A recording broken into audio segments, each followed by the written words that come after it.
தைப்பூசத்தை முன்னிட்டு திருத்தணி முருகன் கோவிலுக்கு சுவாமி தரிசனம் செய்ய வந்த காஞ்சிபுரத்தைச் சேர்ந்த பாபு என்பவர் மாரடைப்பால் உயிரிழந்ததை பார்த்து மனைவி மற்றும் மகன் கதறி அழுத சம்பவம் அனைவரையும் சோகத்தில் ஆழ்த்தியது. தைப்பூசத்தை முன்னிட்டு சுவாமி தரிசனம் செய்வதற்காக காஞ்சிபுரம் மாவட்டம் ஆர்சி மங்கலம் பகுதியைச் சேர்ந்த தச்சு தொழிலாளி பாபு தனது மனைவி மற்றும் 10 வயது மகனுடன் திருத்தணி முருகன் கோவிலுக்கு வந்துள்ளார். சன்னதி தெருவில் செல்லும் போது பாபு திடீரென்று மாரடைப்பு ஏற்பட்டு சாலையில் மயங்கி விழுந்துள்ளார்.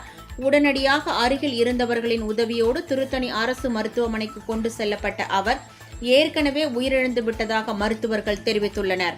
அப்போது பாபுவின் மனைவி மற்றும் மகன் ஆகியோர் கதறி அழுத சம்பவம் மருத்துவமனைக்கு வந்த பொதுமக்கள் கண்களில் கண்ணீரை வரவழைத்தது. இந்த சம்பவம் குறித்து போலீசார் விசாரணை நடத்தி வருகின்றனர்.